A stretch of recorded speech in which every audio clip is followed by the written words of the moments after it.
Curtis is going to be talking about maximizing orders per day through efficiency. Anyone that's worked through Curtis knows that he just has this internal clock that tells him exactly how much time each customer needs, exactly what they need to hear, and Curtis knows exactly when to stop selling. All right. And that is just a rare and unique gift that in no way limits his upsells and no way limits his bigger packages. We all know how hard Curtis goes. So, guys, it's going to be a great call. I've talked too long. Curtis Jaques is our first speaker. Let me cue up Curtis. He is already at the fair. Look at that.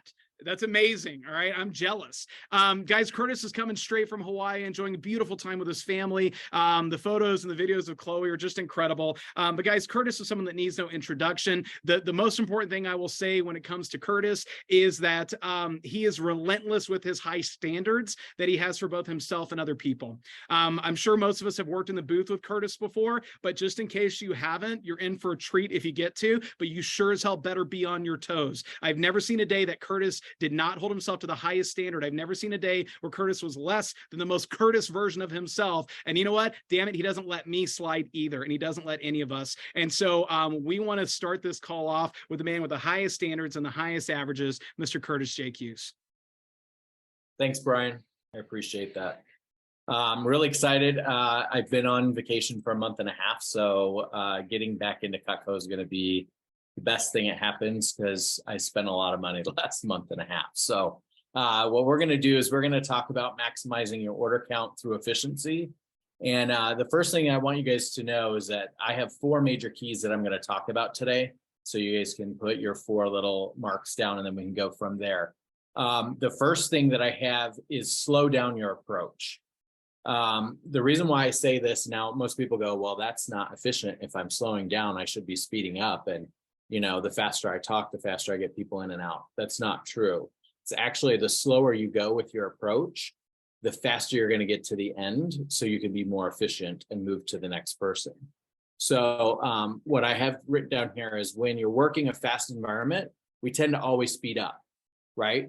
And when we want to speed up is always that introduction, and it's always what we are, what we're doing, right? So we just heard Marissa do her introduction. What happens when you're at an environment that we're going to be at the fair, we're going to try to speed that up, right? And what we should do is not speed those up. We should slow them down because then customers are going to tell us exactly what they want and what they need right away, okay? The other thing I have by slowing down your approach, you got to cut the fluff, okay? When I work with a lot of reps, they have so much fluff in there that I'm just sitting here like, why? Like the customer doesn't care. Like you're just speaking about things that nobody cares about, right? And you know when that fluff is when that customer is just sitting there like, okay, get to the point, get to the point. You can see them roll their eyes or they just step back from the booth or they turn their body, okay, which we're going to talk about nonverbal cues a little bit later.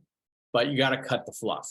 And what that means is that you need to know the value spots of Cutco, and you need to explain the value parts of Cutco very slowly so that the customer can pick up the value and then let that mold in their head or, you know, for them to evaluate exactly what you're talking about. So what I'm saying there is that the value spots are most of the time right when we talk about how sharp it stays, the guarantee, how long it stays sharp, right? How it's dishwasher safe, how it's one of a kind, stuff like that. And usually what happens in our approach, we talk so fast to the customer that they can't grasp it. So what I would tell you to do is when you do your value spots, slow it down and then silence, okay? I wrote here, silence is golden. And so many times when we have silence, most people think it's an awkward silence, especially when you're in sales. And what do we naturally do? We shove something in that silence. And usually when you shove something in the silence, that's telling the customer that something's not truthful or something's not all cracked up to be what it's supposed to be. So what I would tell you guys to do in those value spots, explain it slowly, let them grasp it, and let there be silence when you do that, and then move to the next, to the next, to the next, right? And you'll notice that that customer is going to go, oh, I get it. I understand. I know what's going on here. This is amazing. Wow. And then they go right into it. The second thing that I have here for you guys to start doing better or pay attention to maximize your order is ask better questions. Okay. What we do is we ask questions, but it's not the questions that we should be asking. And what I mean by that is ask questions to get to the answer that you need quickly. Don't ask an open-ended question that can lead you down this channel with a customer that ends up in a no sale, and then you're sitting there struggling for the last 30 minutes trying to get them to buy it, when you should have went back to the value and then reiterated exactly the value points, right? So one of the questions that I use to ask better questions, if you were looking for anything specifically, what would that be? So to give that to you again, if you were looking for anything specifically, what would that be? Now, asking that simple question at the very beginning of your whole entire approach, you're going to get that customer that's either going to say, oh, well, we'd like to replace our kitchen. You're going to get people that are like, oh, well, we need new flatware. We need new cookware. Or they'll say, we're just looking for some good knives, right? Then your follow-up question after that has to be very direct. Are you looking for a set, or are you looking for an individual piece, right? The main thing that you're going to notice here is I direct customers very quickly, but it's not in a way where it takes away from my order. What it does is it helps me get to that point so that I can upsell them or upserve them quickly as well, right? So after you ask that question, are you looking for a set, or are you looking for individuals? And then they're going to tell you exactly what they're looking for. Great. Can I suggest blank? Right? Or you can say, great, what type of set are you looking for? A basic, family, a complete, right? By asking those follow-up questions, it's boom, boom, boom. It's 3 quick questions, and it gets you right to the point, and it helps you follow that customer and their engagement very quickly. Another one that I have here, are you in the market for just knives, or have you thought about replacing your cookware, flatware, gadgets, accessory, right? Now, the reason why I say that is because a lot of times when we get to the end of our demo with our knives, what we do is we just close them on the knives instead of asking them that simple question. Are you in the market just for the knives, or have you ever thought about replacing your cookware, your flatware, gadgets, accessories? Because the customer is going to say, well, we really need good knives, but we also need, right? They're going to tell you exactly what they're going to do, right? That question again, are you in the market for just the knives, or have you thought about replacing your cookware, flatware, gadgets, accessories? As you guys know, at the end of my approach, I always have that upserve ready to go, right? Oh, did you guys want to see the biggest discount that we have here at the show? It's actually our forever flatware, right? And then we go right into that. It's the same thing. You ask that question and then you move into your upsell, right? The next one I have, I wouldn't be doing my job if I didn't tell you that you would save more money by doing blank. Okay. These are asking questions, but it's also directing them too. Some of these are not questions, but they're just telling it. I wouldn't be doing my job if I didn't tell you that you'd save more money by doing blank, right? Now, we all get that customer that's looking at 4 or 5 pieces. It would best be told if you tell the customer right at that moment, hey, you'd be saving more money if you just did this, right? It makes it more efficient, but it makes that customer not question what you're doing. What it does is it gives them that confidence, knowing that you're the trained professional and you're not trying to upsell them, you're just trying to save them money, right? And a lot of times if you buy a set, you're saving money more than the pieces individually. The third thing I have here for you guys, quicken your pitch. Okay, now, yes, I just told you to slow down your approach, but quicken your pitch, okay? And what I mean by that is that you have to quicken the pitch on those products that they're not specifically looking at, okay? I've seen some people sit at the booth and they're talking to a person for an hour, hour and a half on cookware, when your pitch shouldn't be an hour, hour and a half for cookware, okay? It should be very quick. It should be short. It should be very precise. And then if that customer's like, okay, here we go. I put on here, people are not dumb, so you don't have to explain things in full detail. Okay, now some people go, well, some customers are really dumb and we have to tell them in full detail. Not when you're selling. Okay. Your job to help them after they buy it is where you explain to them in detail, right? That's why you should have follow-up methods. So that if you sell flatware or you sell cookware, you have an email that'll go out to that customer after they buy it that simply gives them all those detail points so that they can grasp that on their own rather than you trying to sell to them at the show, right? Now, most people, if they want to replace their cookware, they're going to do it right then. You got to remember, we're an impulse buy. We're not something that people literally are waiting and waiting and waiting. Now, we do get those customers that are like that. And when they do come, they spend big money. So you can be very efficient with them because it's like, hey, this is what you should do. This is what I think you should do, blah, blah, blah, blah, blah, blah, blah, right? Also, to quicken your pitch, use power words, okay? Professional grade cookware. This is the last set of flatware you'll ever buy, right? High quality stainless steel, right? You have to use powerful words when you're doing your pitch to make it slower so that customers grasp it. Because I've had it before where customers are like, well, I don't need professional grade cookware. And I'm all like, well, would you rather have professional grade, which is going to last forever, that you're never going to have to buy again? Or do you want to keep buying the $300 set over and over and over and over again, right? Which is not professional. And then they're like, oh, yeah, I guess I do want the professional ones that last. I'm like, that's why I'm trying to sell you the professional grade ones, right?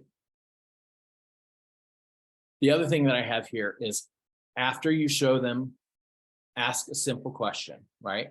Is that something that you would be interested in seeing the price of? Do your quick pitch and then ask them that simple question. Is that something that you would be interested in seeing the price of? Customer's either going to say, nope, I don't need that flatware. Okay, cool. What about our forever cookware, right? You move on to the next thing. If they're like, yeah, that'd be something that I'd see the price of. Okay, would you like to see the price of that in our package deal? Or do you want to just see it by itself individually, right? That follow-up. They say yes. Would you like to see that in a package deal? Or do you like to see that individually? Because sometimes you're selling the customer a full set of knives and then they're looking at the flatware and then you're like, hey, is that a price that you would like to see? Yes. Would you like to see that in the bundle deal or would you like to see that separately? Because you have to identify right away if that customer is going to buy it with a package deal or if they just want to see the price of it and they can say yes or no to you at that moment, right? This is going to quicken it and make your efficiency that much faster. The other thing I have when doing quickening your pitches is that know the value points, like I said earlier, of what makes that product sold very quickly. Okay. If it's cookware, right? We already know how to handle the objections, right? It's easy to use, it's easy to clean, and it's the best product in the world, right? That's just stuff that you need to do, not, oh, well, it causes this vapor seal and this and this and that, da, da, da, da, yada, yada, yada. Like, don't. Like, know what those value points are, explain those in that pitch that's quickened, slow down, silence is golden, let them grasp it, and then ask that question. Is that something you'd be interested in seeing the price of? Yes or no? Fourth thing that I have, pay attention to non and verbal cues. Okay, what I mean by non and verbal cues is that customers tell us everything that we need to know. And it's not a Jedi mind trick. You guys see me with a customer and you're like, I don't know how I did that. It's just like a miracle. No, that's not what's going on. What's happening is I'm actually looking the customer in the eye, okay, which I would challenge every single person on this call to work with a customer and stare at them in their eyes the whole time that you're explaining product to them. And you'll notice a huge difference on the nonverbal cues and the verbal cues that they speak out, okay? So what I say here is look for the nods. So if you explain something to the customer and you see them go, you're like, okay, they grasped it. Now move on to the next thing, right? That silence that I'm talking about, this is where you pay attention to the silence. It's that nonverbal cue, right? Where if they shake their head, or if they smile, right? If they smile, that means they grasped it as well, okay? Now, my favorite one that I listen to is the okay, or the wow, right? Or this is exciting, right? You have to pay attention to when they make these movements, because that's going to allow you to not only be faster, but what it does is it allows you to go, okay, they get it, let's keep going, right? If they're not smiling, if they're not nodding, or they're not doing the then you have to wow them. You have to be more entertaining. You can't be just blah. You have to be like, where they're like, oh wow, like that was cool, like show me something new, show me something else, right? Pay attention to that, right? The other thing I have here too is if a customer states they are in, close them right there and then.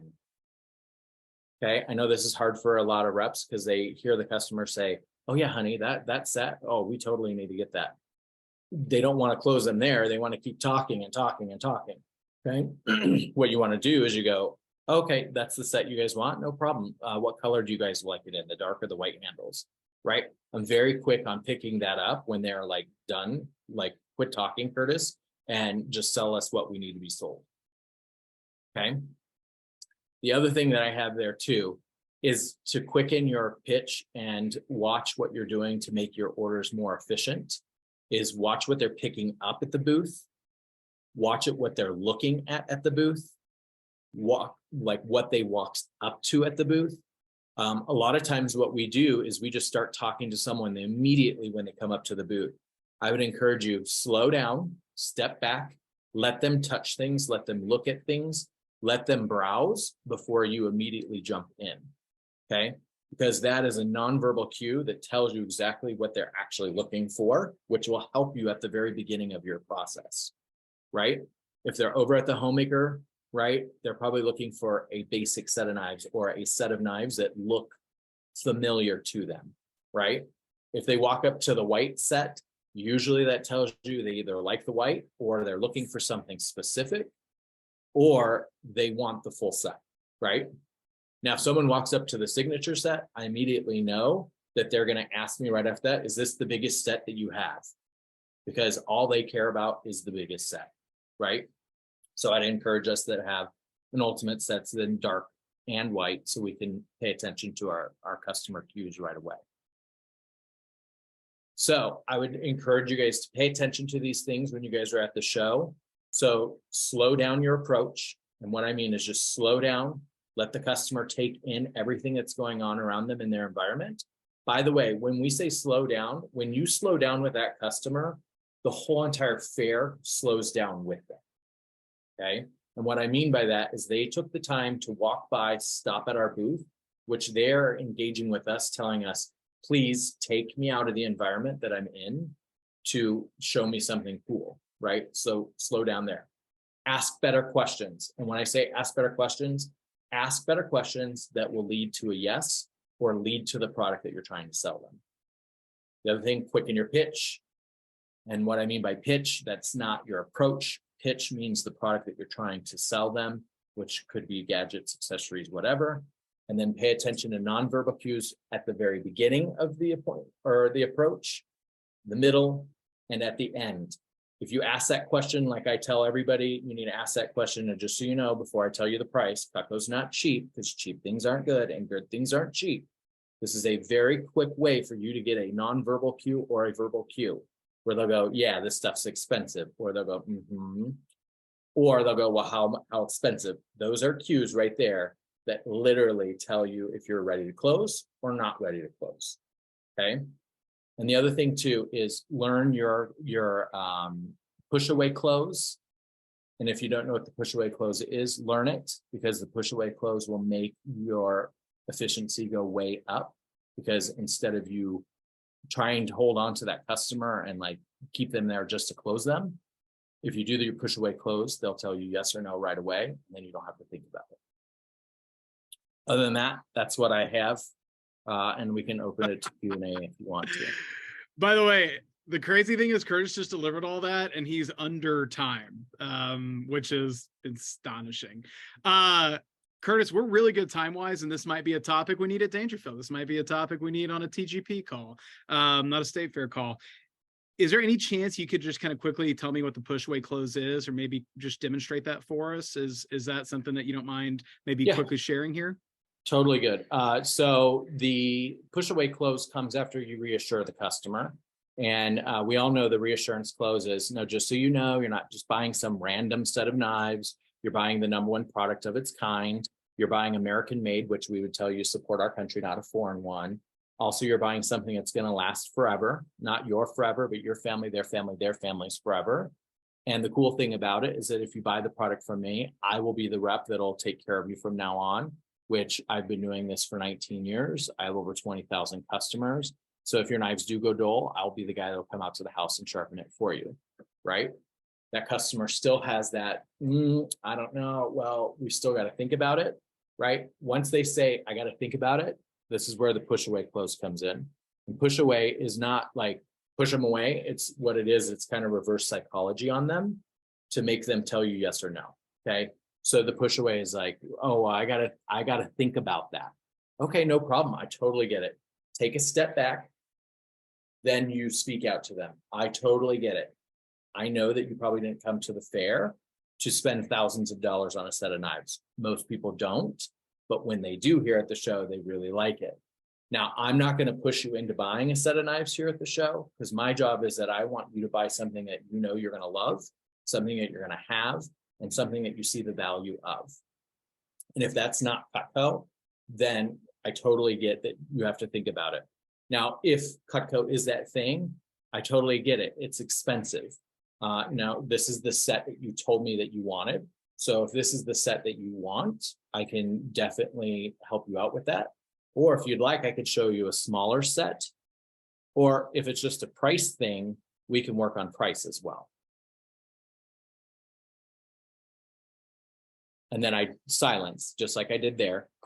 And then the customer either tells me it's either price or it's the set, or they'll still go, we got to think about it. No problem. No problem. I totally get it. There's only one thing that I ask my customers if they have to walk away and they have to think about it, is that if you please come back and let me know yes or no, I greatly appreciate it. Because, I don't like knowing that I have a customer walking around the fair thinking about it, and then they never come back. And then I think I did something wrong for them to not tell me yes or no. And then the customer's like, yes, we'll totally come back and let you know. Right. And then I've had customers come back and like, hey, we decided that we're going to pass this year. Okay, great. Can I get your info? Blah, blah, blah, blah, blah. Or we had the customers like, you were so great. You didn't try to like hard close sells us right there. And I'm like, no. And I said, I just want you to buy it because you know it's the right thing. And they're like, we feel really good about this purchase. We're ready to do it.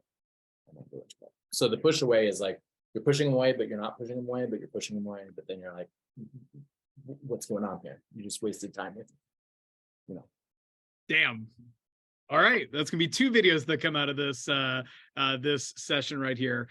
Curtis, that was amazing. Guys, we will do a little kind of the goal. What we usually do is we'll throw Q&A on the next call to the speakers from this call. But we've got time if people want to throw in the chat. If we have 1 or 2 people who have a quick question, we could hit that. Otherwise, we will go ahead and move on. So no worries. If not, you can think it out. That was a lot to digest.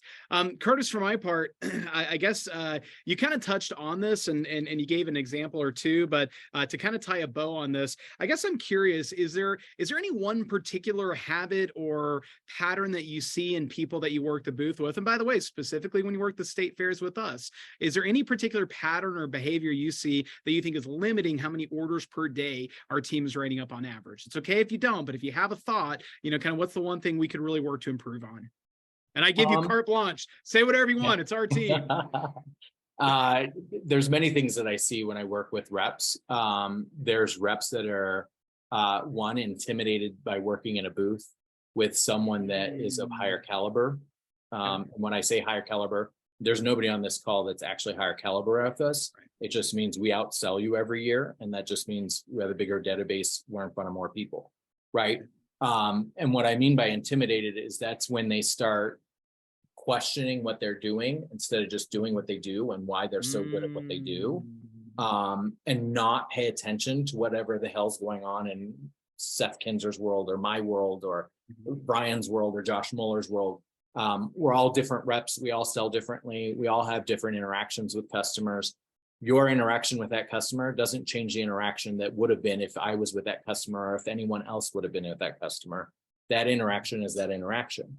My main thing is don't be intimidated. What I would like to see is where people just come in, they put it on the table and they're like, this is who I am, this is what I do, and this is what we do, right? And there are certain reps that I work with that do that when I'm with them, and it elevates me not only to get better, but what it does is it shows me the strength of where we're going with Cutco, and it's exciting. So I would say that.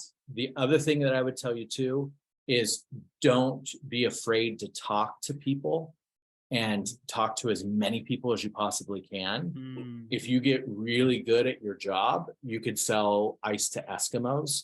Okay. And the thing is, it's a knife, and we're all freaking out about selling knives. It's like, come on, it's a knife. Like, do you want it or not? No. Okay, great. Move on. You know what I mean? Yeah. Okay. How much do you want? Like, give me your credit card. Let's make this thing happen. So my thing is, don't be intimidated. To show up and just go for it and talk to everyone. Okay. There's times where I'm in the booth, and it's funny because you say Carlton, and you said, I know Calvin has high order count, and so does Josh.